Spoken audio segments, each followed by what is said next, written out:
좀 여러분 춥지 않으세요? 괜찮으세요? 예.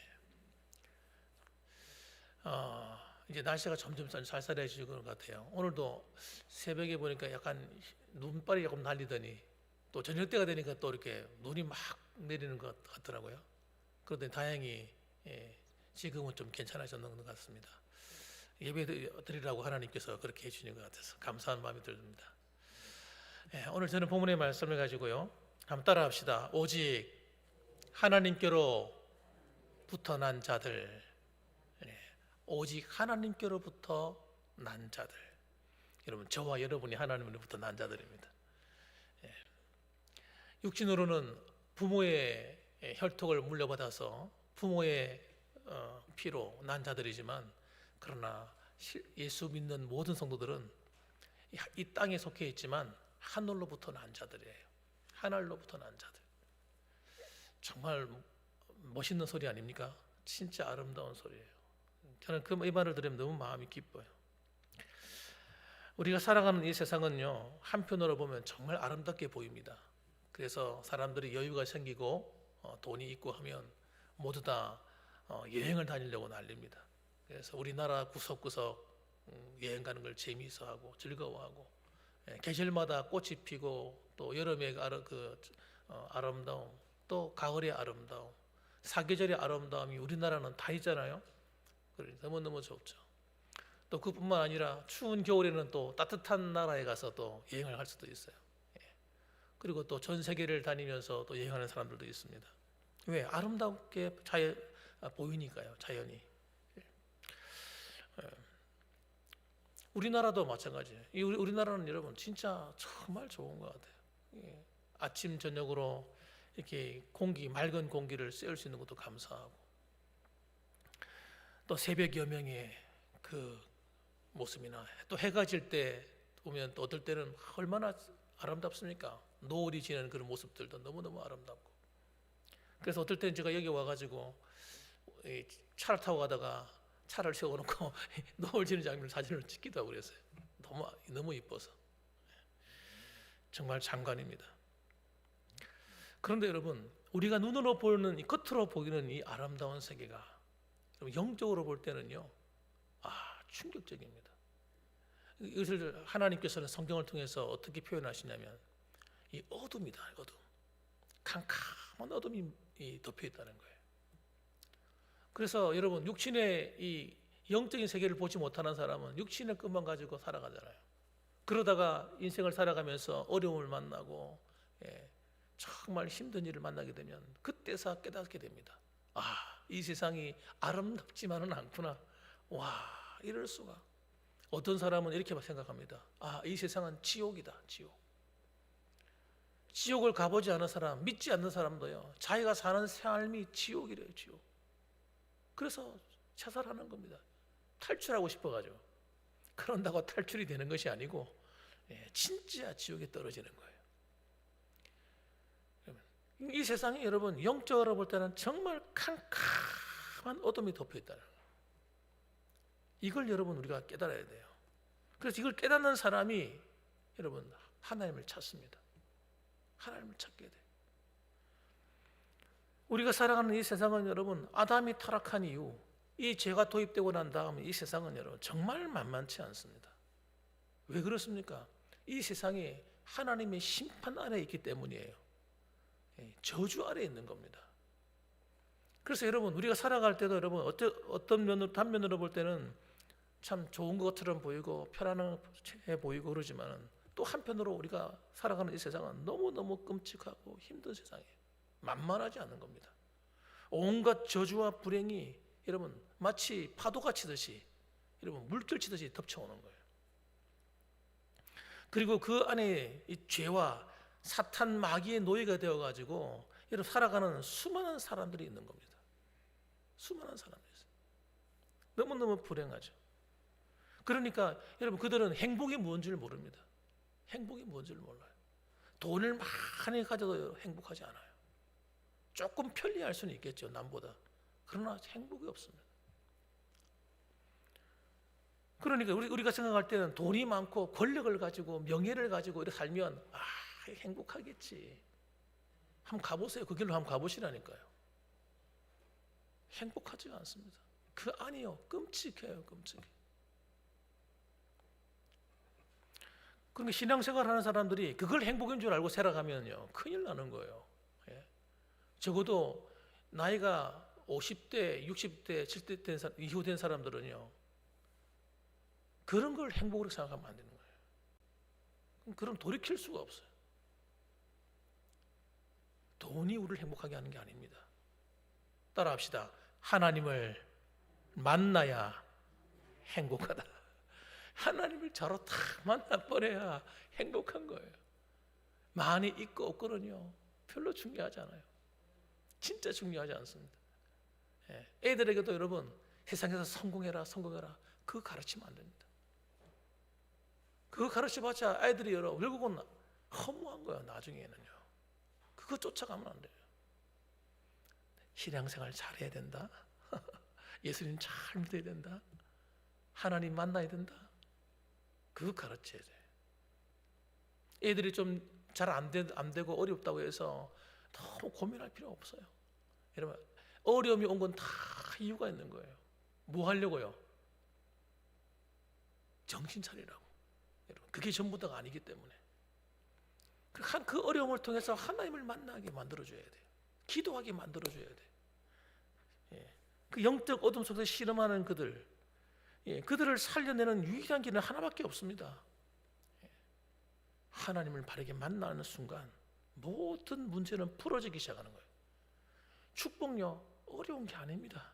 하나님 만나면 진짜 축복이 오도록 되어 있어요. 따라합시다. 예수님을 바로 만나고 바로 믿고 바르게 살면 거기에 열쇠가 있는 거예요. 인생의 열쇠가. 가보지 않은 사람은 모릅니다. 가보지 않은 사람은. 그게 뭔지 무슨 말인지 못 알아들어요.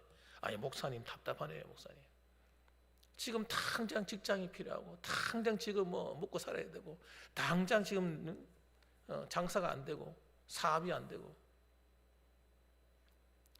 그런 소리를 하고 있는 사람들은요, 제가 볼 때 너무 답답한 거예요. 아이고 진짜 못 알아듣는구나. 그게 아닌데, 주님 안에 있지 않으면요, 아무리 잘 돼도 소용이 없다니까요.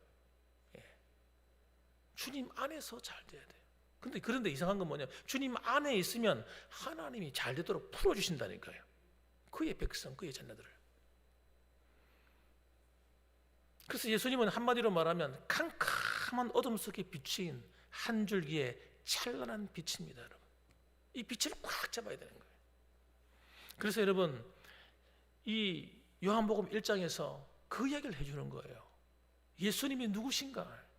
그분이 하나님의 아들이시다. 하나님이시다. 그분이 누구신가? 온 우주와 만물을 창조하신 창조주시다. 그분이 누구신가?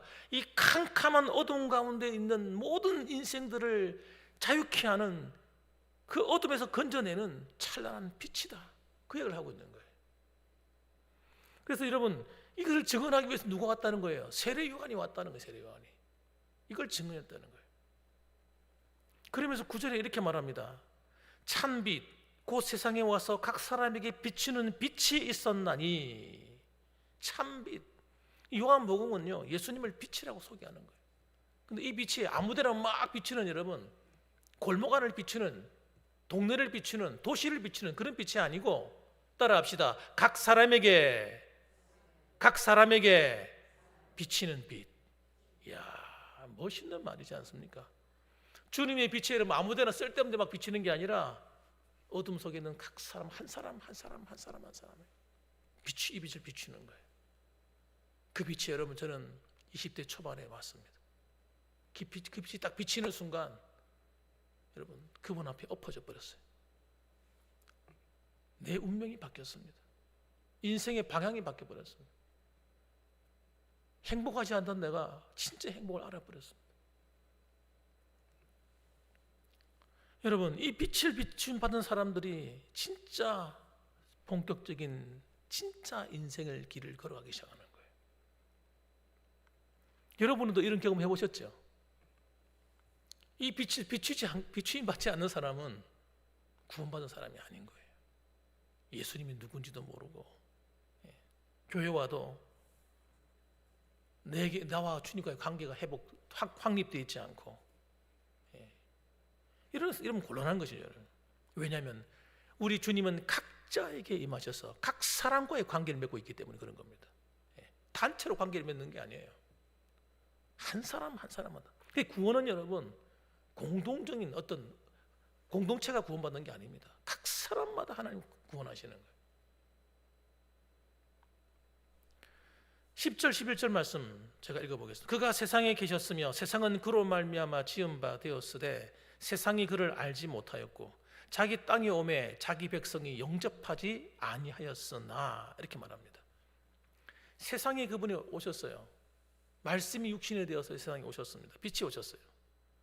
근데 그분이 누구라고요? 그분이 온 천지 만물을 말씀으로 창조하신 진짜 주인이라는, 주인. 여러분, 예수님이 주인이라는 말에 거부감 갖고 계신 분 계십니까? 아니, 복음을 모르시는 분이에요. 예수님이 나의 주인이에요. 여러분, 예수님이 나의 왕입니다. 진짜 왕인 거예요. 그런데 이 세상에 있는 많은 사람들이 그를 알지 못하였고 그분을 알아보지 못하는 거예요. 나를 지으신 그분, 나를 이 땅에 태어나게 하신 그분을 못 알아본다. 영적인 소경이 된 거죠. 심지어는 이스라엘 백성들, 하나님이 특별히 콕 집어가지고 수많은 나라들 가운데 한 나라를 집어서 하나님이 세우셨는데 그 나라가 하나님의 백성들인데 그들도 어떻게 합니까? 알아보지를 못하는 겁니다. 영접하지도 않는 거예요. 환영하지를 않는 겁니다. 대부분 사람들은요, 어두운 가운데 있는 사람의 특징이 뭐냐? 따라합시다. 빛을 싫어한다. 빛을 싫어하고 미워하는 거예요. 제가 언젠가 말씀드렸잖아요. 고등학교 시절을 3학년을 제가 3년 동안을 멀리 이사를 가면서 교회를 떠났어요. 어릴 때부터 다니던 교회를 떠나 신앙생활 안 했습니다. 저는 그 3년이요, 하나님과 관계없이 살았던 그 3년이 지나고 보니까요, 너무나 끔찍한 시간이었던 거예요. 너무 불행한 시간. 전 그걸 몰랐어요. 그러면서요, 나는 하나님에 대해서, 기독교에 대해서 얼마나 증오했는지 몰라요. 이상하게 싫은 거예요. 본능적으로 싫은 거예요. 누가 교회를 욕하고 기독교를 욕하는 것도 아닌데, 종교라는 어릴 때부터 교회를 다녔으니까 기독교 적어놓고도 그냥 교회는 싫은 거예요. 야, 그 희한한 마음이, 이상한 마음이 내 안에 있더라니까요. 우리가 어두운 가운데 있게 되면요, 빛을 미워합니다. 싫어하는 정도가 아니라 아주 미워하게 됩니다. 이 세상 사람들이 교회를 미워하는 것은 여러분 이상하게 볼 수가 필요 없어요. 그들이 어두운 가운데 있기 때문에 그런 거예요. 그런데 예수 믿는 성도가 예수 믿는다고 하면서 교회를 미워하고 비판하고 하나님을 싫어하고 이런다면 그 사람은 말로는 기독교인인지 모르지만 진짜 예수 믿는 거 아닌 겁니다. 거듭나지 못한 거예요. 왜? 그가 어둠 가운데 있기 때문에 일어나는 현상이기 때문에. 그래서 5절에도 보면요, 빛이 어둠에 빛이 돼. 이 어둠이 어디 있는 어둠입니까? 사람들의 마음에 있는 어둠이에요. 이 어둠이 빛이 돼. 어둠에 비치는데 어둠이 깨닫지 못하더라. 얼마나 이 어둠이 정말 질기고 악하고도 악하냐면요, 예수님이 빛이 되어서 직접 그 마음에 비치는데도 불구하고 끝까지 거부하는 거예요. 하나님이 어디 있어? 하나님이 어디 있냐는 거예요. 죽으면 그만이지 이러면서요, 끝까지 반항하는 거예요. 이게 여러분 세상 속에 있는 어둠의 진실입니다. 그럼 그 어둠에는 뭐가 있느냐?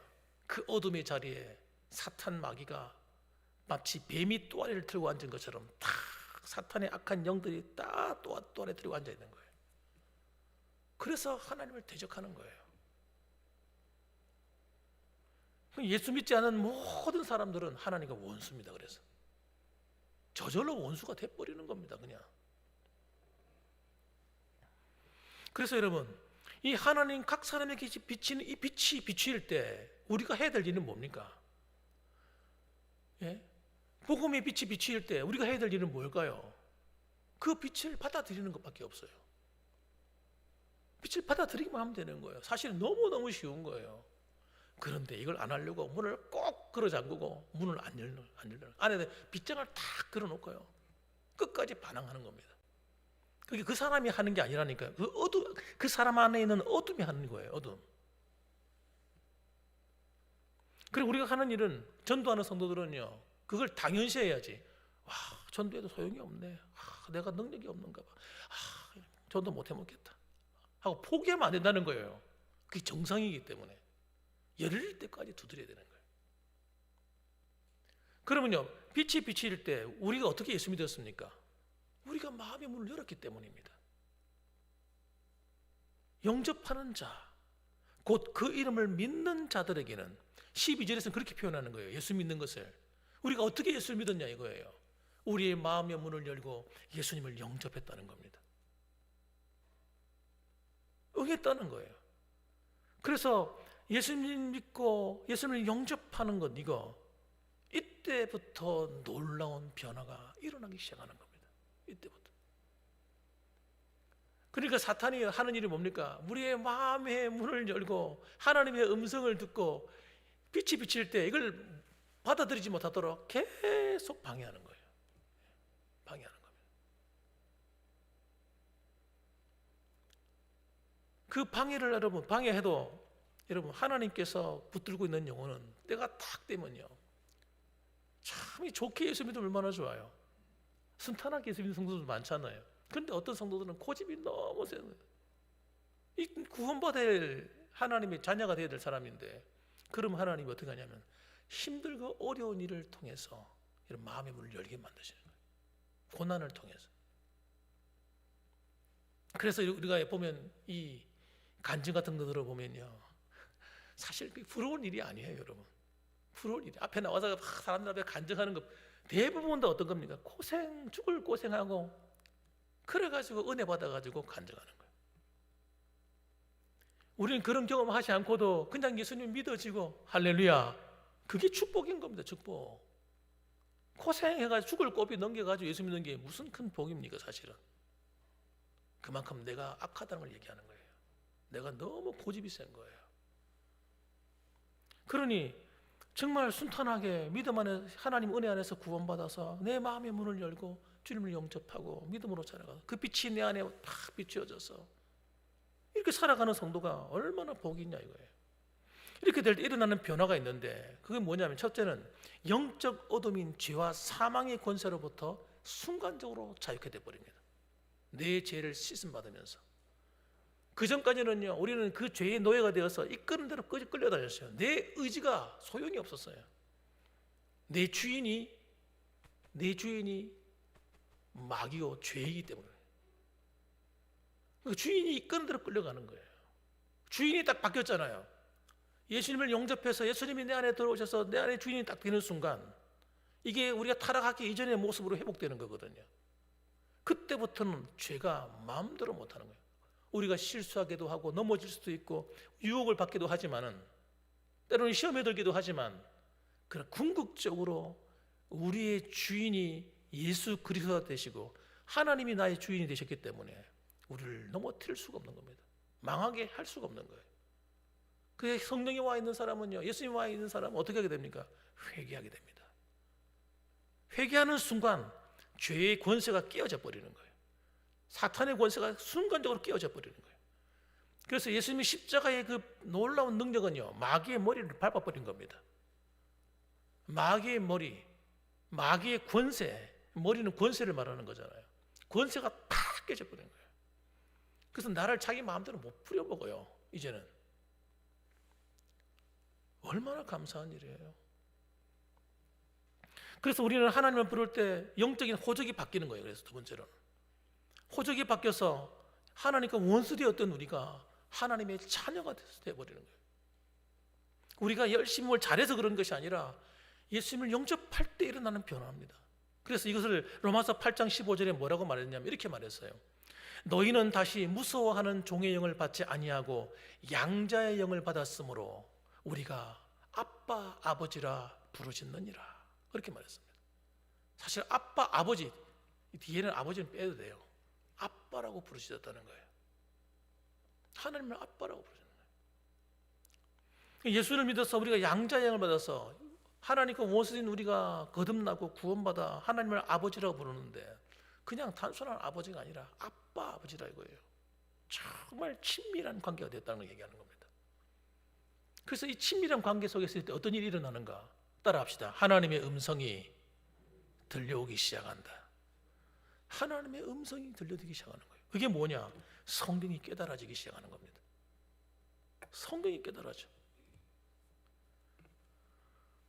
그래서 성경이 안 깨달아지는 사람은요, 죄송합니다, 구원받은 게 아니에요. 구원받은 게 아니에요. 성경이 깨달아져야 돼요.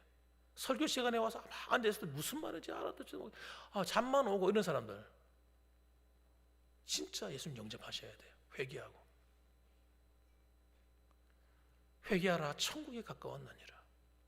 자기 죄를 회개한 기억도 없고 회개해 본 적도 없고 이런 사람들은요, 죄송합니다, 아직 구원받은 게 아니에요. 회개가 되어져야 됩니다. 내 죄를 씻어야 돼요. 여러분, 내 죄를 씻지 않고 어떻게 내가 구원받아요? 예수님을 믿는다는 말은, 예수님을 영접한다는 말 속에는요, 예수님을 영접했을 때, 예수를 믿었을 때 일어나는 모든 것을 다 포함하는 거예요. 그때 일어나는 현상들. 그래서 여러분, 예수님을 하나님의 자녀로 여러분 양자형을 받아서 하나님을 아버지라고 부르게 되고, 더 나아가서 어떻게 해요? 자신의 죄를 회개하고 씻어서 하나님의 모든 그 죄의 심판으로부터 자유하게 되는 놀라운 은혜를 누리게 되는 것입니다. 그래서 우리가 들어가는 집은, 그 집은 어떤 집입니까? 우리가 들어가는 집은요, 아버지 집에 들어가는 거예요. 아버지 집에. 자녀가 아버지 집에 들어가는, 그게 천국입니다. 천국 집에 들어가는 거예요. 자녀가 안 된 사람은 아버지 집에 들어갈 수가 없어요. 그래서 갈라디아 4장 7절 말씀이 이렇게 말합니다. 그러므로 네가 이후로는 종이 아니요 아들이니 아들이면 하나님으로 말미암아 유업을 받을 자니라. 그 집의 아들이니까 하나님의 아버지의 유산을 물려받는다는 얘기하는 거예요. 천국을 우리가 받을 유업이란 말이에요. 천국에 그냥 들어가는 게 목적이 아니에요. 여러분, 들어가는 게 아니라 그 들어가서 우리가 누려야 될 은혜가 너무 큰 거예요. 하나님 그 천국에서 주어지는 그 상과 축복이 너무 큰 겁니다, 여러분. 그래서 여러분, 믿는 성도가 죽음을 두려워하면 안 되는 거예요. 그 잘못 믿고 있는 거예요. 진짜 이 세상은 진짜 너무 아무것도 아니에요. 죄송한 말씀이지만 천국은요, 너무너무 좋은 것입니다. 너무 아름다운 것입니다. 그래서 받을 은혜가 너무 크다니까요, 여러분. 우리가 누려야 될 은혜가. 여러분이 이 땅에서 수고하고 남몰래 흘린 모든 눈물의 대가를 받는 곳이에요. 때로는 남한테 오해를 받기도 하고 또 서름을 받기도 하고, 주를 섬기면서 여러분 정말 때로는 힘들고 어려운 가운데, 몸이 약한 가운데 고생하고, 그런 모든 여러분의 수고가 결단코 헛되지 않다고 말했잖아요, 성경에 보면. 그 수고의 대가를 여러분 아버지가 주시는 거예요, 그곳에 가서. 그런데 우리가 여러분, 죄송한 말이지만 하나님은요, 하나 심고 하나 주는 분이 아니에요. 하나 심으면요 여러 배를 주시는 분이에요. 30배, 60배, 100배를 주시는 분이라니까, 하나님은. 30배, 60배, 100배라니까요. 이 좋으신 하나님이 여러분을 위해서 하나님이 그 아름다운 천국을 예비해놓고 계신데 그걸 안 가려고 몸부림치고 막 이러면 되겠습니까, 여러분? 우리가 이 땅의 사명을 다 하고 나면 할렐루야 하고 가야지. 안 그렇습니까, 여러분? 그런 마음으로 이 땅에 남은 여생에도 어떻게 살아야 됩니까? 하나님과 만날 준비하며 살아야 되는 거예요. 그러니까 그냥 막 살면 안 되는 거예요. 세상이 좋아, 세상에 있는 거 붙들고 막 몸부림치고 그것 때문에 시험 들고 이러면 안 되는 겁니다. 그게 뭐라고 되지? 그래서 이 땅에 살아가는 날 동안 여러분 많이 심으세요. 주를 위해서. 많이 욕심 부리지 말고 어떻게 하면 적게 심을까 그러지 말고, 하나님이 감동 주시거든. 감동 안 주면 어쩔 수 없겠지만 하나님 마음에 감동을 주거든요. 사람 눈 보지 말고 하나님이 즐거이 심으십시오. 그 여러분의 모든 복이니까. 앞으로 아버지 집에 가면 받게 될 상이라니까요. 그래서 베드로전서 1장 4절 말씀 보면 이렇게 말합니다. 썩지 않고 더럽지 않고 쇠하지 아니하는 유업을 잊게 하시나니 곧 너희를 위하여 하늘에 간직한 것이라. 그런데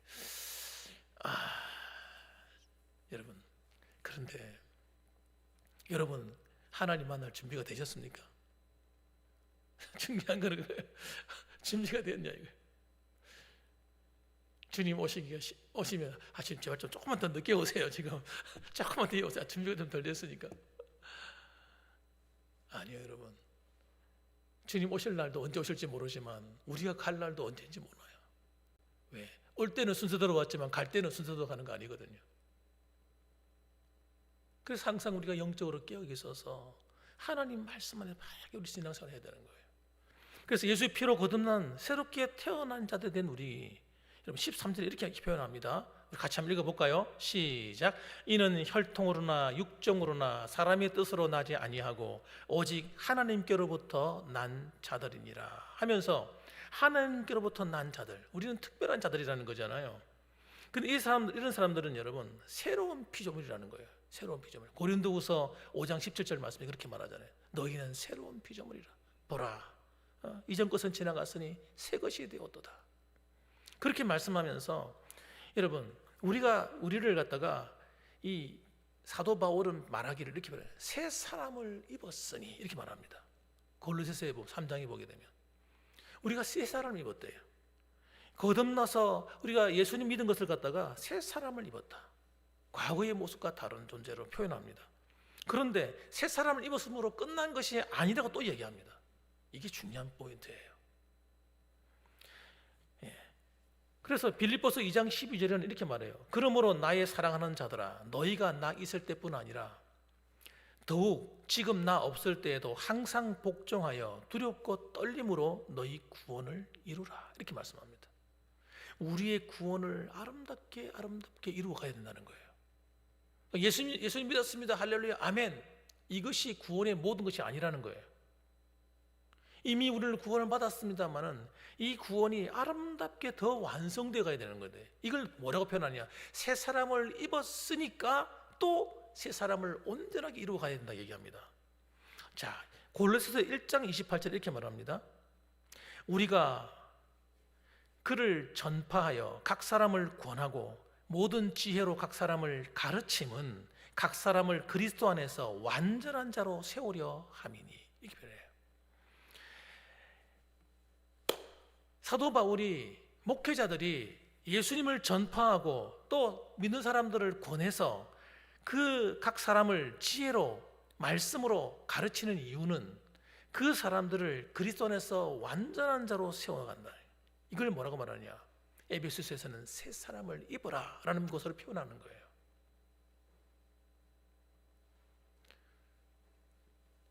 여러분, 새 사람을 입은 우리가 더 완전한 존재로 아름답게 만들어져 가는 이 과정을, 이걸 여러분 잘 머릿속에 이해해야 됩니다. 이해해야 돼요. 그래서 여러분, 주님이 원하시는 사람이, 하나님 원하시는 성도가 되어가야 됩니다. 이것이 안 되는 사람들은 변화가 일어나지 않는 사람들이에요. 우리는 변화가 일어나야 돼요. 여러분 10년 전이나 20년 전이나 내 모습이 하나도 변화되지 않았다. 신앙생활하는 모습이. 이 문제가 생긴 겁니다. 이렇게 되면 안 되는 거예요. 신앙이 점점 자라서 하나님이 기뻐하시는 아름다운 모습으로 나타나야 되는데 어떻게 나타나느냐? 인격의 변화가 오는 겁니다. 성품의 변화가 와야 되는 거예요. 그걸 갖다 성령의 열매라고 표현하잖아요. 성령의 열매. 인격과 성품은 뭡니까? 뭘로 나타납니까? 그 사람의 행실로 나타나는 겁니다. 교회를 다니는데 이 사람이 신앙생활 잘하는 사람인가 아닌 사람인가 뭘로 압니까? 성경인 지식으로 아는 게 아닙니다. 지식. 어릴 때부터 교회 다니는 사람들은요, 기본적으로 성경 내용 알만한 거 다 압니다. 그게 그 사람의 수준을 말하는 게 아닙니다.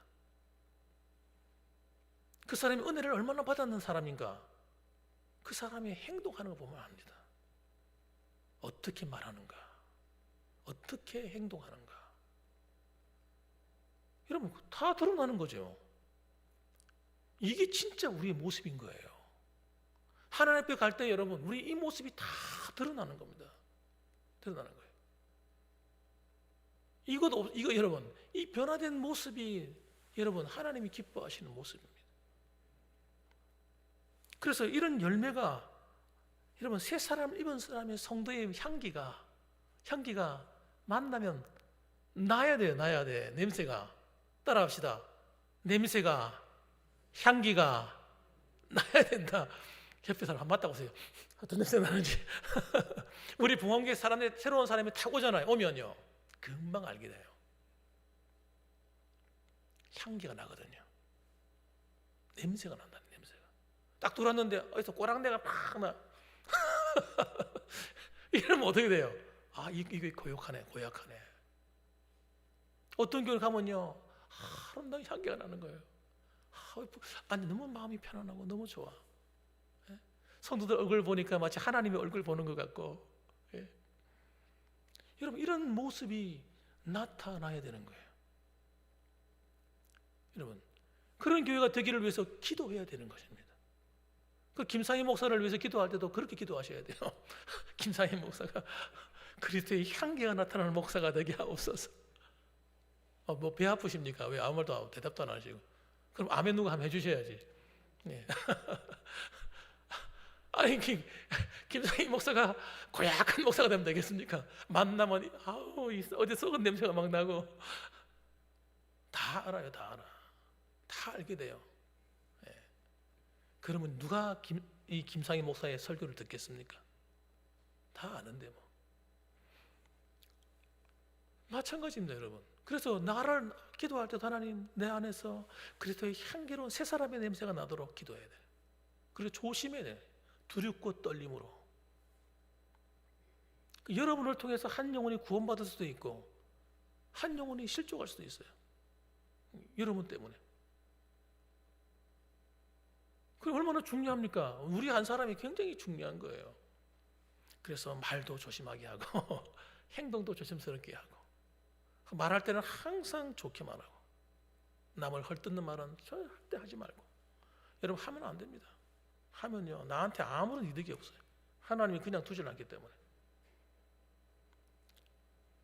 그래서 항상 여러분 향기, 말로서 아름다운 향기가 나야 돼요. 만나면 덕스러운 말이 오고 가야 됩니다. 덕스러운 말, 좋게 말해줘야 돼요. 덕스러운 말.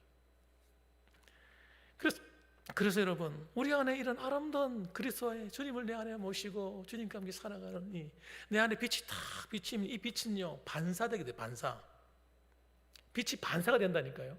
어둠이 나 안에 있으면 어둠이 반사가 돼요. 어둠이 옆 사람을 삼켜버려요. 야 고약하죠. 진짜 고약한 일이 일어나는 거예요. 실제로 이런 일이 교회 안에 일어납니다, 여러분. 그런데 그 우리 안에 빛이 있으면요 이 빛이 사람에게 비치는 거예요. 장로를 부르니까 장로님에서 빛이 눈부셔. 그리스도의 형상이 비치는 거예요. 우리 권사님을 만나 이야기하다 보면 권사님한테서 주님의 향기가 막 나는 거예요. 이 빛이 막 비치는 거예요. 그럼 교회 안에 들어오면 교회 이 예배드리는 가운데 하나님의 영광이 가득하게 돼버립니다. 여러분 이곳에 여러분 사람들이 모이기 시작해요. 끌려와요. 빛이 있으면 여러분. 캄캄 어두운데 저기 빛이 막 보이잖아요. 그럼 어디 가겠어요? 그 빛 따라 가야지 사람들이. 영적인 문제는 영적으로 끌려오게 되어 있는 겁니다, 여러분. 그래서 우리 봉황교회 하나님이 기뻐하시는 아름다운 그리스도의 빛을 내 안에 모셔서 주님이 내 안에 계심으로 말미암아 나를 통해서 또 다른 이 빛이 비춰서 하나님 앞에 정말 아름다운 향기를 나타내며 살아가는 우리 저와 여러분 되시기를 주님의 이름으로 축복합니다. 아멘. 우리 한번 기도하겠습니다.